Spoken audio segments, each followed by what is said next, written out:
निघाला आणि काय आता आंदोलनाची दिशा असणार? माननीय पालकमंत्री राधाकृष्ण विखे पाटील आणि माननीय शिक्षण मंत्री दादा भुसे साहेब हे आत्ताच VC द्वारे आमच्या सर्वांशी बोलले आणि लाँग मार्चमध्ये ज्या मागण्या आम्ही केलेल्या होत्या, ज्याची मंत्रालयात चर्चा झालेली होती, त्याच्या अंमलबजावणीच्याबद्दल ते मुख्यमंत्री साहेबांना भेटले आणि त्यातून सर्व प्रश्न हे लाँग मार्चचे मार्गी लागल्याचं आज त्यांनी आम्हाला सांगितलं. हा लढ्याचा प्रचंड मोठा विजय आहे. याबद्दल प्रचंड समाधान घेऊन हा लाँग मार्च आम्ही आता स्थगित करण्याचा निर्णय घेतो आहे.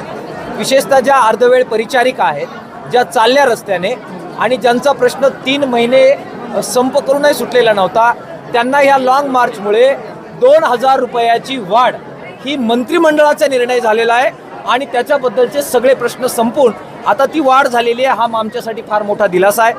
दुसरं, शालेय पोषण आहार कर्मचाऱ्यांचा निर्णय तो 2024 साली 1000 रुपये वाढीचा झाला होता.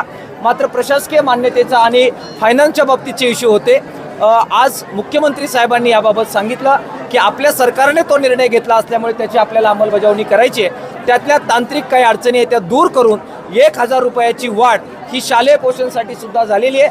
आंदोलन नगर जिल्ह्यामध्ये झालं, मात्र ह्या दोनही महाराष्ट्रभरातील अर्धवेळ परिचारिकांचं 2000 रुपये आणि शालेय पोषणचं 1000 रुपये पगार ह्या आंदोलनामुळे वाढलेला आहे. ही फार मोठी समाधानाची बाब आहे.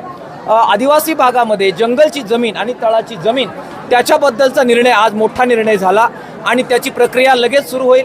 त्याचबरोबर आदिवासींना भंडारदरा धरणाचं पाणी देण्याबद्दलचा जो निर्णय होता त्याचे आदेश निघालेले सर्वेचे, ही मोठी आमची 10 वर्षापासूनची पेंडिंग पडलेली मागणी ही आज निघालेली आहे. बांधकाम कामगारांना, सर्व बांधकाम कामगारांना मेडिक्लेमची योजना लागू होती, मात्र मध्यंतरी फक्त सर्जरी होईल आणि मेडिसिनचे पेशंट नाकारले जात होते.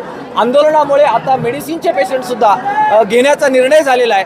आंदोलन नगर जिल्ह्यात झालं, मात्र हा निर्णयसुद्धा सगळ्या महाराष्ट्राच्या बांधकाम कामगारांना लागू झालेला आहे. फार मोठ्या गोष्टी आज या आंदोलनात मिळालेल्या आहेत. निराधार, विधवा, परित्यक्ता यांच्या मानधन वाढीच्या बद्दलसुद्धा मोठी सकारात्मकता प्रशासनाच्या आणि शासनाच्या वतीनं दाखवण्यात आलेली आहे. आम्ही प्रचंड आनंदी आहोत.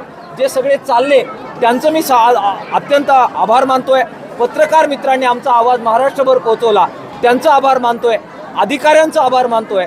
राधाकृष्ण विखे पाटील, दादा भुसे साहेब, आदिवासी विकास मंत्री, आरोग्यमंत्री आबिटकर साहेब आणि अर्थातच राज्याचे मुख्यमंत्री देवेंद्र फडणवीस साहेब, सर्वांचा आभार आंदोलकांच्या वतीनं मी व्यक्त करतो. सनदशील मार्गाने, कायदा न तोडता हजारोच्या संख्येने ज्यावेळी लोक उतरतात आणि चिकाटीनं लढा देतात, त्यावेळी कोणताही आतताईपणा न करता जर आंदोलन केलं, अभ्यासपूर्वक मागण्या मांडल्या, तर लोकशाहीमध्ये अजूनही या मार्गाने यश मिळतं हे दाखवून देणारा हा लाँग मार्च होता. नगरच्या जनतेला आणि नगरच्या आंदोलकांना महाराष्ट्राच्या जनतेच्या वतीनं मी अभिनंदन करतो आणि त्यांचा आभार मानतो. तुम्ही ज्या पद्धतीने म्हणला की 24चे काही निर्णय होते ते प्रलंबित होते,